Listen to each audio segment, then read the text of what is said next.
శివ రోజులాగానే ఇవాళ కూడా తన కస్టమర్స్కి పరోటాలు సర్వ్ చేస్తున్నాడు. కానీ ఈరోజు ఎందుకో తను కొంచెం తొందరలో ఉన్నాడు. అరే త్వరగా ఇవ్వు, లేట్ అవుతుంది. అయిపోయింది 2 నిమిషాలు. ఎందుకంటే తన భార్య ఆటోలో కూర్చొని తన వంక కోపంగా చూస్తోంది.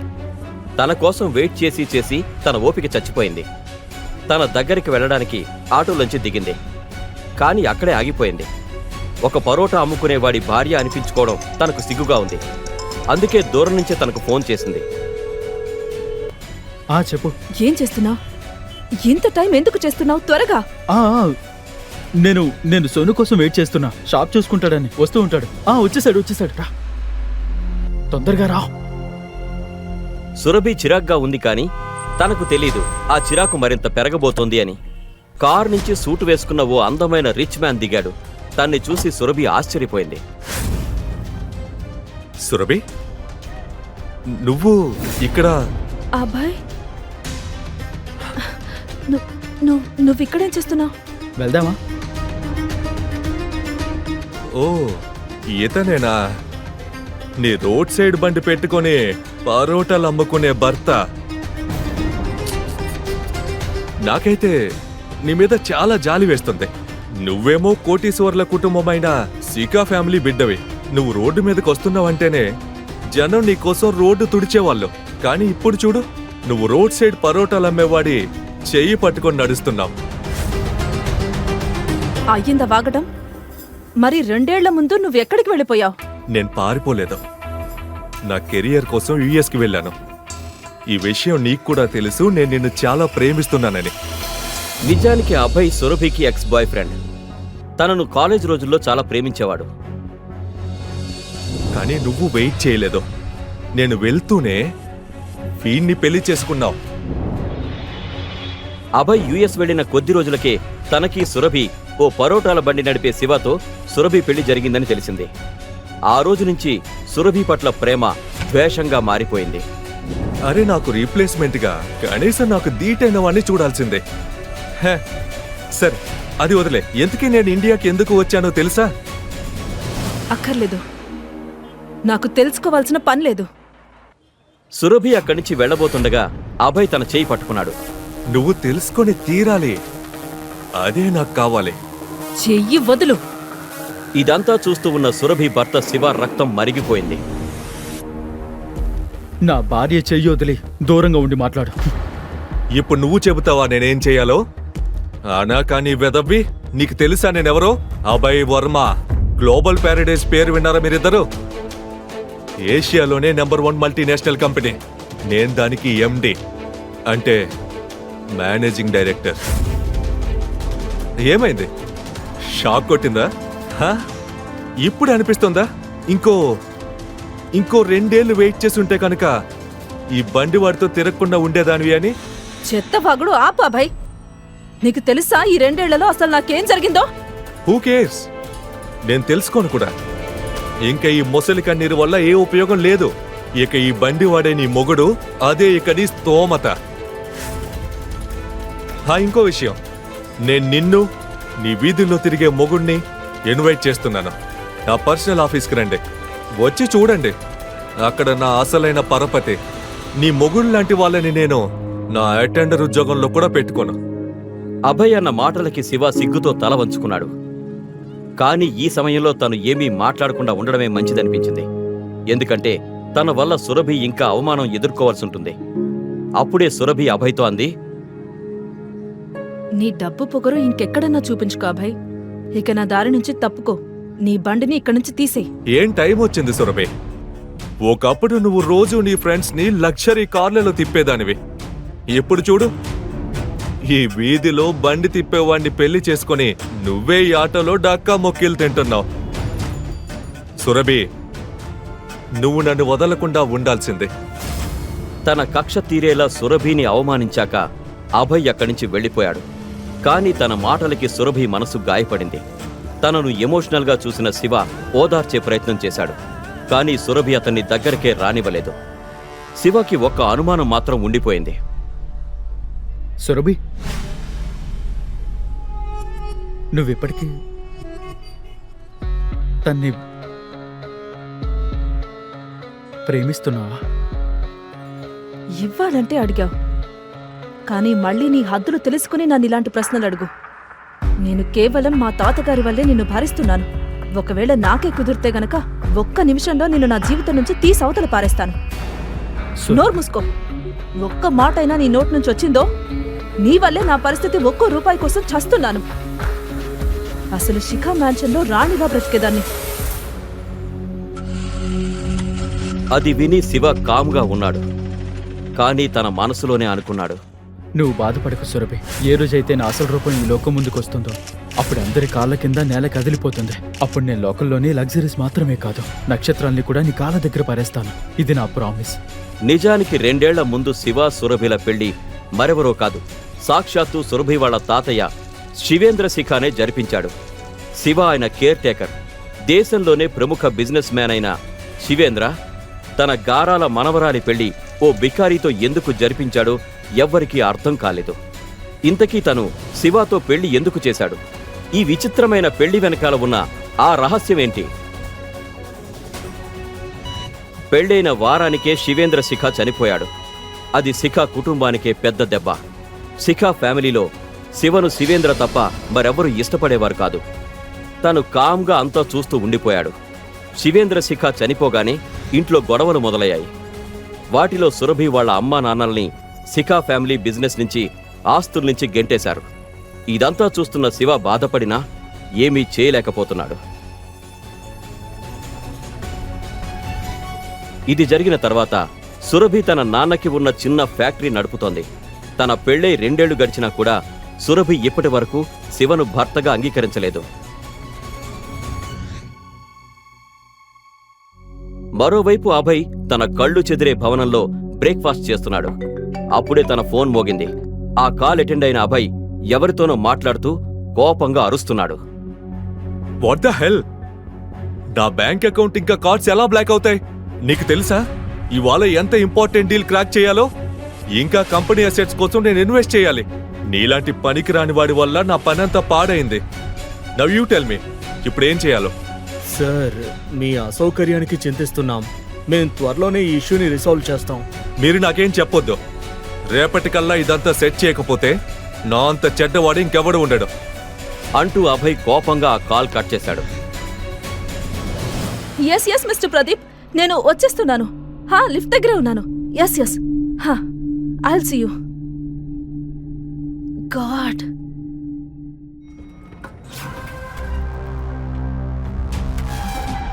సురభి నువ్వా?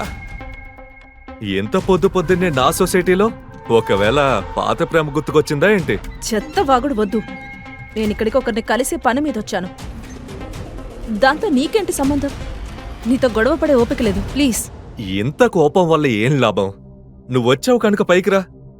ఇంకా నీ కళ్ళతో చూడు నన్ను వదులుకొని నువ్వేం కోల్పోయావు. నాకు ఇంట్రెస్ట్ లేదు. అరే పద సురభి, నీకు నా కళ్ళు చెదిరే ఫ్లాట్ చూపిస్తాను. పద పద పద. ఏం చేస్తున్నావ్? అరే పద. మిస్టర్ అభయ్,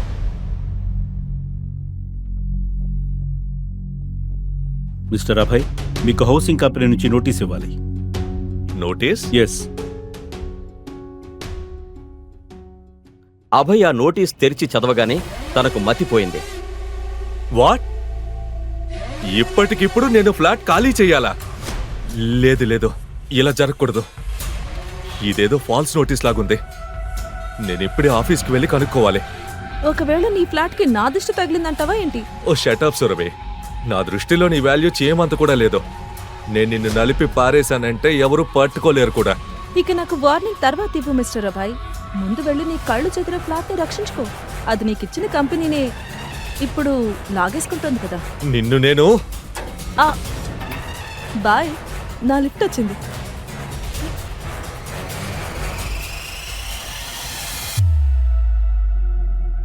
కాసేపటికి అభయ్ తన ఆఫీస్కి వెళ్ళగానే తన క్యాబిన్లోని టేబుల్ మీద ఒక లెటర్ ఉండడం చూశాడు.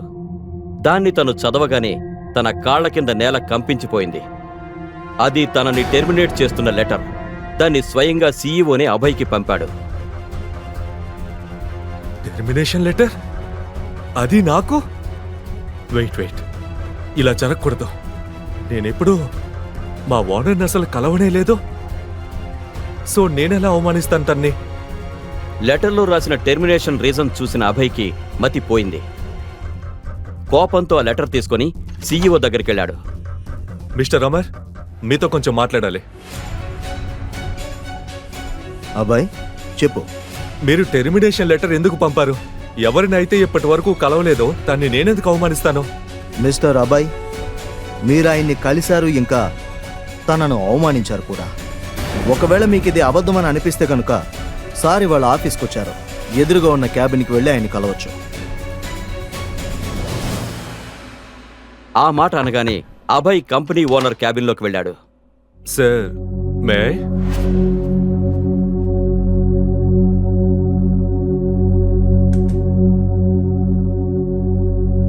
సార్, నా పేరు అభయ్. నేను మీ కంపెనీలో మేనేజింగ్ డైరెక్టర్ని. అదిప్పుడు కాదు. శివని చూసిన అభయ్కి మతిపోయింది. శివా, నువ్వా? ఎంత ధైర్యం నీకు మా ఓనర్ క్యాబిన్లోకి దూరి తన కుర్చీలో కూర్చోవడానికి? బికారి వెదవా! Security, security! సెక్యూరిటీ ఎలాగో వస్తారు నిన్ను గెంటేయడానికి. చూస్తూ ఉండు. Get him out. Yes boss. Boss, మీ అందరికీ మతిపోయిందా ఏంటి? ఈ అనాకాని వెదవ రోడ్డు మీద బండి నడుపుతాడు.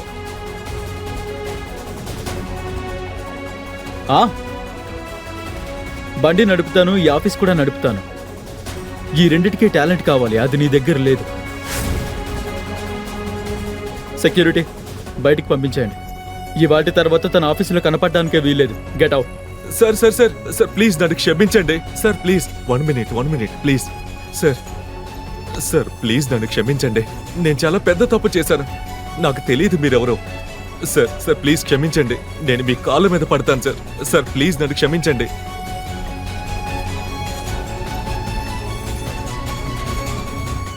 మనిషి గుర్తింపు వాడి స్తోమతని బట్టి ఉంటుంది. ఇదే కదా నువ్వు అందే నా భార్యతో. ఇక ఈ బండి వాడే నీ మొగుడు, అదే ఇంకా నీ స్తోమత. నిన్ను ఎలా క్షమించమంటావు? ఓ పని చెయ్. లేచి వెంటనే వెళ్ళి నా భార్యకి సారీ చెప్పి తన కాళ్ళ మీద పడు. సరే సార్, నేను తన్ని సారీ అడుగుతాను. అరే విను,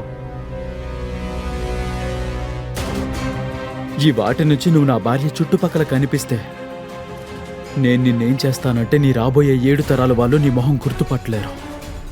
అర్థమైందా?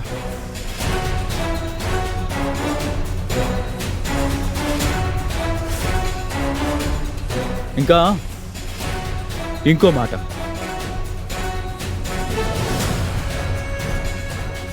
జాబ్ కావాలా? కావాలా? అయితే నోరు తెరవద్దు. ఇక్కడ ఏం జరిగిందో, ఏం విన్నావో, ఏం చూసావో అది నా భార్య వరకు అస్సలు వెళ్ళకూడదు, ఎప్పటికీ. ఎందుకు శివ సురభి నుంచి అంత పెద్ద నిజం దాస్తున్నాడు? కానీ శివ బుద్ధి చెప్పిన వాళ్లలో అభయ్ ఏమీ మొదటివాడు కాదు. ఇవాటి నుండి 2 ఏళ్ల ముందు తనకంటే భయంకరమైన ఒళ్ళు గగురు పొడిచే గుణపాఠాన్ని శివ సురభి కాలేజీలో చదివే ఓ పొగరుబోతు పిచ్చోడు రిషబ్ సింఘానియాకి చెప్పాడు. సురభి అంటే రిషబ్ 1 సైడ్ లవ్తో పిచ్చెక్కిపోయేవాడు. రిషబ్ హైదరాబాద్లోనే famous business man Singhania industries యజమాని కొడుకు. అందుకే తనంటే కాలేజీలో అందరికీ భయం. ధనవంతుడి ఇంట్లో గారాబంగా పెరిగిన రిషబ్ చాలాసార్లు జైలుకి వెళ్ళినా కూడా తన పద్ధతి ఏమాత్రం మార్చుకోలేదు. ఎందుకంటే డబ్బు, పవర్ అండతో తను ఎప్పటికప్పుడు బయటపడిపోతూ వస్తున్నాడు. ఒకరోజు సురభి తన ఫ్రెండ్స్తో కలిసి క్యాంటీన్కి వెళుతుండగా హఠాత్తుగా రిషబ్ తన నడుం మీద చేయి వేసి తన వైపు లాక్కున్నాడు. సురభి తన్ని తోసేస్తూ అంది, ఏంటి ఇలా చేస్తున్నావు? పిచ్చెక్కిందా ఏంటి? పిచ్చా? డార్లింగ్, నిన్ను ముట్టుకునే హక్కు నాకే ఉంది. అయితే చెప్పు, నిన్న రాత్రి నా మెసేజ్కి రిప్లై ఎందుకు ఇవ్వలేదు? నీకు తెలుసు కదా నీ గురించి నేను వర్రీ అవుతానని. Worry my foot. నీకు అర్థం కావడం లేదా? నేను నిన్ను ప్రేమించడం లేదు. నా మనసులో అభయ్కి మాత్రమే చోటుంది. ఓ మై గాడ్, చూస్తే నీకు తెలియదనుకుంటా. నీ మనసులో ఉన్న ఆ ప్రియుడు నిన్న రాత్రి యుఎస్ వెళ్ళిపోయాడు. వాట్? మైండ్ కానీ పోయిందా నీకు? ఆ అబ్బాయి నన్ను వదిలి ఎక్కడికి వెళ్ళలేడు తెలుసా నీకు? నేను తన్ని అక్కడికి వెళ్ళొద్దని చెప్పాను. అప్పుడే సురభికి అభయ్ తాను యుఎస్ వెళ్ళిపోతున్నానంటూ పంపిన మెసేజ్ కనిపించింది. తన కళ్ళను తానే నమ్మలేకపోయింది. అభయ్ తనను కలవకుండా యుఎస్ వెళ్లడనే నమ్మకంతో అతనికి ఫోన్ చేసింది. మీరు ప్రయత్నిస్తున్న నెంబరు ఈ సమయంలో అందుబాటులో లేదు. ఎంత అమాయకురాలువి. ఆ అమాయకత్వం అంటే నాకు పిచ్చి. డార్లింగ్, నువ్వు పొరపాటు పడుతున్నావు. నువ్వు ఎవరినైతే పొగుడుతున్నావో వాడు నిన్ను టీలో ఈగలా తీసి పారేసి యుఎస్ వెళ్ళిపోయాడు. అరే, వాడికి కూడా సక్సెస్ కావాలి కదా లైఫ్లో. చాలా డబ్బులు కావాలి కదా.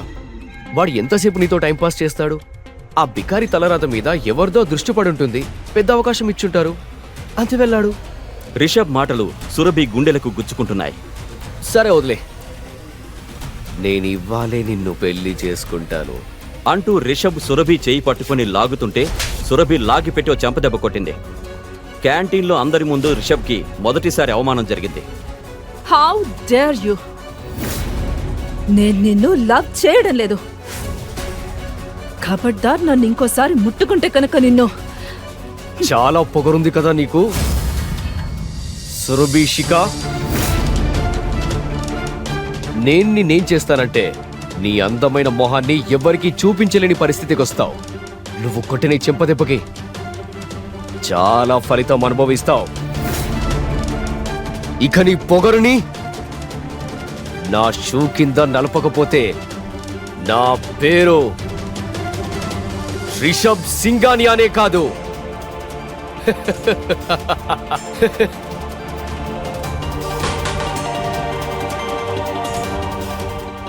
క్యాంటీన్లో అంతా షాక్ అయిపోయి ఉన్నారు. ఎందుకంటే అక్కడున్న వాళ్ళకి తెలుసు రిషబ్ ఇక ఊరుకోడు అని.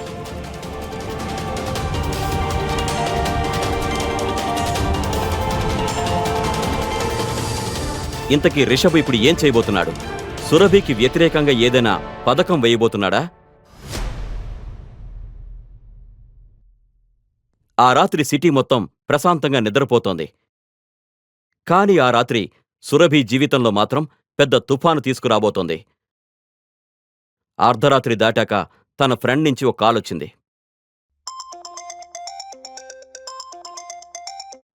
హలో సురభి, నువ్వు కాలేజ్ వాట్సాప్ గ్రూప్ చెక్ చేసావా? అరే యార్, ఇంత రాత్రి కాలేజ్ గ్రూప్ ఎవరు చెక్ చేస్తారు?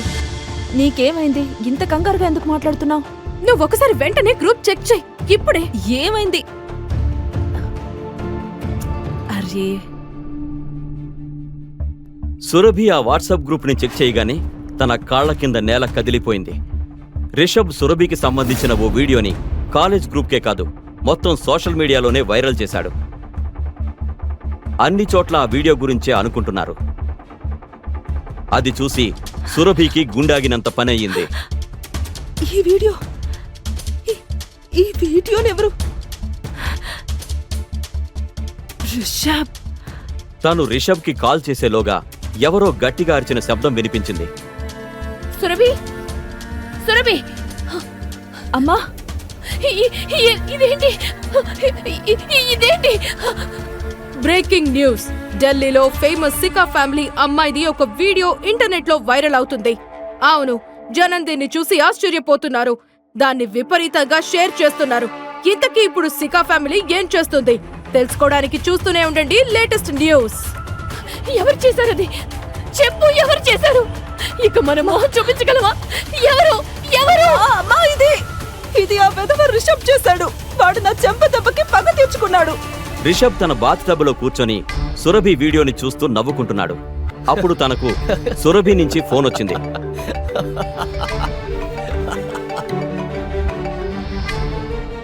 రిషబ్, నువ్వేం చేసావు కాలేజ్ గ్రూప్ లో?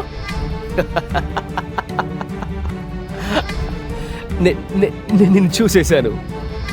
ఇక చెప్పు, ఎలా ఉంది నా సర్ప్రైజ్? మొత్తానికి నీ కాల్ వచ్చింది. తెలుసా, నీ కాల్ కోసం ఎంత పిచ్చిగా ఎదురు చూసేవాన్నో. నాకు తెలుసు నా సురభి తప్పకుండా ఫోన్ చేస్తుందని. కానీ లేదే, నీకు నేనంటే లెక్కే లేదే.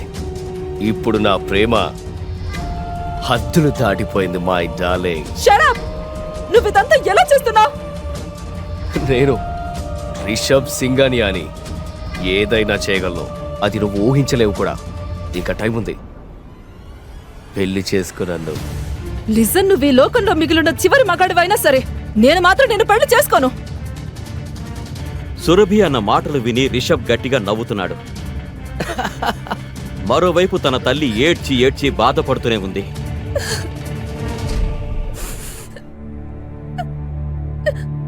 ఎవరికి ఇంకా మొహం చూపించలేం. మన పరువంతా మట్టిలో కలిసిపోయింది.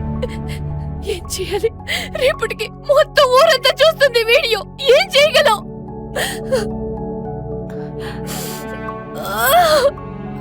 వాళ్ళ అమ్మ భయపడినట్టుగానే జరిగింది. మర్నాడు ఉదయం ఫోన్ శబ్దాలతో శిఖా ఫ్యామిలీ తల్లడిల్లిపోతోంది. చూడండి, ముందు నా మాట వినండి. శర్మ గారు నమ్మండి, అది ఫేక్ వీడియో. అలా ఫేక్ ఏం వీడియో. లేదు, మిస్సెస్ వర్మ అలా ఏం జరగలేదు. Hello Mrs Varma, Surabhi. సురభికి తన వల్లే కుటుంబ పరువు గంగలో కలిసిపోయిందని అనిపిస్తోంది. దేశం మొత్తం వాళ్లను చూసి నవ్వడం మొదలుపెట్టింది. ఎవరు చేసుకుంటారు తన్ని? నాకు చాలా టెన్షన్ గా ఉంది. అంతా ఉమ్మేస్తున్నారు. ఎలా జరుగుతుంది పెళ్లిక? ఓ కుర్రాడున్నాడు. ఒకడున్నాడు. తను ఇప్పటికీ సురభిని చేసుకోవడానికి సిద్ధమే. సురభి తాతగారు శివేంద్ర శిఖ మాట విని అంతా షాక్ అయ్యారు. శివా, ఆ వ్యక్తి లోపలికి రాగానే అంతా తనను గుచ్చిగుచ్చి చూశారు. చూడ్డానికి చాలా సాధారణంగా ఉన్న తను మంచి బట్టలు కూడా వేసుకోలేదు. తనని చూస్తేనే ఓ పేదింటి కుర్రాడు అని ఎవరికైనా అర్థమైపోతుంది. తన పేరు శివ. సురభిని చేసుకోవడానికి రెడీగా ఉన్నాడు. కానీ నాన్నగారు, అసలు ఈ కుర్రాడెవరు? తను ఏం చేస్తాడు? ఏ ఫ్యామిలీ నుంచి వచ్చాడు? నీ కూతురి విషయంలో ఇంత జరిగిన తర్వాత కూడా ఈ కుర్రాన్ని తన ఫ్యామిలీ గురించి అడుగుతున్నారా మీరు? శివ అనాథ. తను పరోటాలు అమ్ముతుంటాడు. తను పేదవాడే, కానీ కష్టపడుతూ నమ్మకంగా ఉంటాడు. నాకు కేవలం ఆశే కాదు, పూర్తి నమ్మకం. తను జీవితాంతం సురభిని హ్యాపీగా ఉంచుతాడు. శివేంద్ర శిఖ మాటలు విన్న తర్వాత అక్కడున్న వాళ్ళ మొహాలన్నీ తెల్లగా పాలిపోయాయి. ఎవ్వరికీ నమ్మకం కలగడం లేదు. శివేంద్ర శిఖ తన గారాల మనవరాలి పెళ్లి ఓ సాధారణ పేదవాడైన పరోటాలమ్ముకునే కుర్రాడితో చేస్తున్నారని. కాని ఎవరూ తిరిగి ప్రశ్నించే ధైర్యం చేయలేదు. ఎందుకంటే పరిస్థితులు ఎలా ఉన్నాయంటే సురభి పెళ్లి జరగడమే అసాధ్యంగా ఉంది. కానీ తాత నేను బండి పెట్టుకునేవాడిని ఎలా పెళ్లి చేసుకోను? అమ్మా ప్లీజ్, ఒకసారి నేను రిషబ్తో మాట్లాడి చూస్తాను. ఐ ప్రామిస్ అంతా సరైపోతుంది. ఏం సరి చేస్తావు నువ్వు? కాల్ చేసావు కదా నువ్వు. ఏమైంది?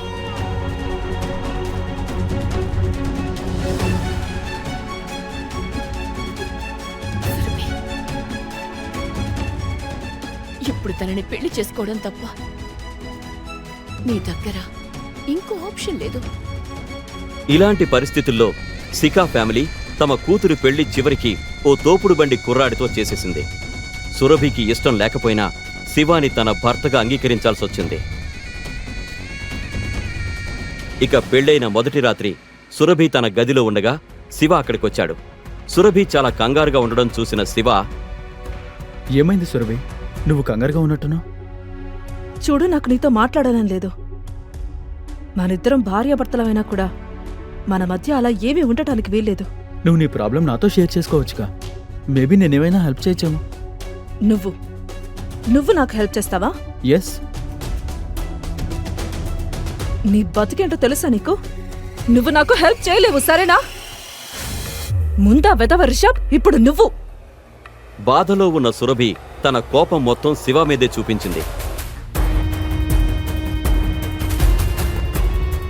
అప్పుడే శివ దృష్టి టేబుల్ మీదున్న ఫోన్ మీద పడింది. అది ఇంకా ఆన్లోనే ఉంది. దాన్ని చూసిన శివ కంగారు పడ్డాడు. ఎందుకంటే సోషల్ మీడియాలో ఇంకా సురభి వీడియోనే వైరల్ అవుతోంది. ఆ తర్వాత ఏం జరిగిందో ఎవరూ ఊహించలేదు.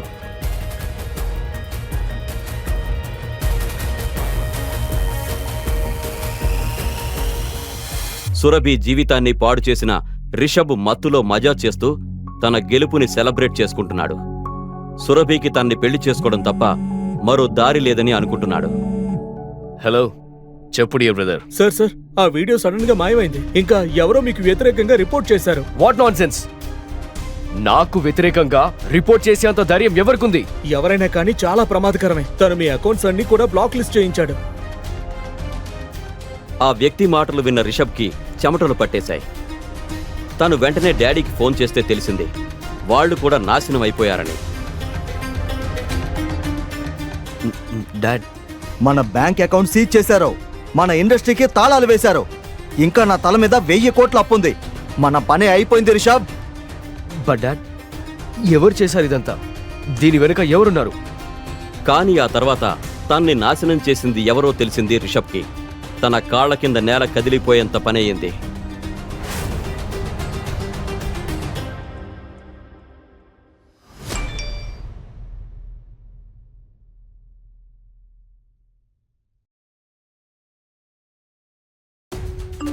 మరోవైపు సురభి తన ఫోన్ తీసి చూడగానే తనకు తెలిసింది తన వైరల్ వీడియో మొత్తం ఇంటర్నెట్ నుంచి మాయమయ్యింది అని. కానీ ఇదంతా ఎవరు చేశారు? దాని వెనక ఎవరున్నారో సురభి తెలుసుకునే ప్రయత్నంలో ఉండగానే డోర్ బెల్ మోగింది. తను తలుపు తీసి చూడగానే ఎదురుగా రిషబ్ ఉన్నాడు. రిషబ్, నువ్విక్కడేం చేస్తున్నావు? చూడు, నువ్వింకా తమాషా క్రియేట్ చేయాల్సిన పని లేదు. నువ్విప్పటికే నా లైఫ్తో తమాషా చేసేసావు. ఇప్పుడు ఇక్కడ ఎవరైనా నిన్ను చూస్తేనా? ప్లీజ్. I'm sorry Surabhi. నాకు తెలీదు ఆ అబ్బాయి ఎంతో పవర్ఫుల్ అని. నేను నీకు చేతులు జోడించి సారీ అడుగుతున్నా. ప్లీజ్ నన్ను క్షమించు. నువ్వు ఏమంటున్నావు? నాకేం అర్థం కావడం లేదు. నీ వీడియో ఉంది కదా, ఇంటర్నెట్ నుంచి తీసేశారు. దాంతోపాటు నేను కూడా నాశనం అయ్యాను. నేను నా ఫ్యామిలీ అంతా రోడ్డు మీదకి వచ్చాం. ఇది ఎవరైతే చేశారో అతను మీ ఇంట్లోనే ఉన్నాడు. మా ఇంట్లోనా? మా ఇంట్లో అలా ఎవరై ఉంటారు? చూడు, ఇప్పుడు నువ్వు కొత్త డ్రామా చేయడానికి ప్రయత్నించొద్దు. నేనేం డ్రామా చేయడం లేదు, నేను నిజమే చెప్తున్నాను. ఇదంతా చేసింది ఇంకెవరో కాదు సురభి, నీ భర్తే. తను రాత్రికి రాత్రే ఇంటర్నెట్ నుండి నీ వీడియో మాయం చేశాడు. నన్ను నాశనం చేశాడు. అది విన్న సురభికి కళ్ళు తెరుచుకుని ఉండిపోయాయి. మామూలుగా కనిపించేవాడు ఇదంతా చేయగలడు అని తను ఎలా నమ్మగలదు? అందుకే తను రిషబ్తో కోపంగా అంది, ఏం చెత్త వాగుతున్నావు నువ్వు? శివ ఇదంతా ఎలా చేయగలడు? నేను నిజమే చెప్తున్నాను, నన్ను నమ్ము. ఇదంతా తనే చేశాడు. అతనేమి మామూలు బికారి మనిషి కాదు. తను చాలా పవర్ఫుల్ వ్యక్తి. ఒకవేళ నీకు నమ్మకం లేకపోతే నువ్వే అడుగు నీ భర్తని. అప్పుడే హఠాత్తుగా శివ అక్కడికొచ్చాడు. అతను సురభి రిషబ్ల మధ్య మాటలు విన్నాడు. సురభి శివన్ అడిగింది, శివ, ఈ రిషబ్ ఏంటో వాగుతున్నాడు. నువ్విదంతా ఎలా చేయగలవు?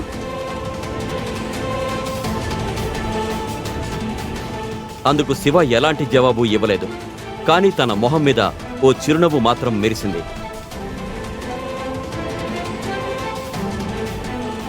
చెప్పు. సురభి ఎప్పటికైనా శివ గురించిన రహస్యాలు తెలుసుకుంటుందా? శివ అంత పవర్ఫుల్ అయినా కూడా రోడ్డు మీద పరోటాలు ఎందుకు అమ్ముకుంటున్నాడు? ఇప్పటి వరకు మీరు విన్నది కేవలం ట్రైలర్ మాత్రమే. శివ సురభిని పెళ్లి చేసుకోవడం వెనక అసలు రహస్యం వేరే ఉంది. ఆ తర్వాత జరిగింది వింటూ మీరు ఆశ్చర్యంలో మునిగిపోతారు. మీరు కూడా ఈ కథలో అనూహ్యమైన రహస్యాల్ని తెలుసుకోవాలి అనుకుంటే క్రింద ఇచ్చిన లింక్ ని క్లిక్ చేసి పాకెట్ ఎఫ్ఎం యాప్ ని ఇన్స్టాల్ చేసుకోండి. Stay tuned to Pocket FM.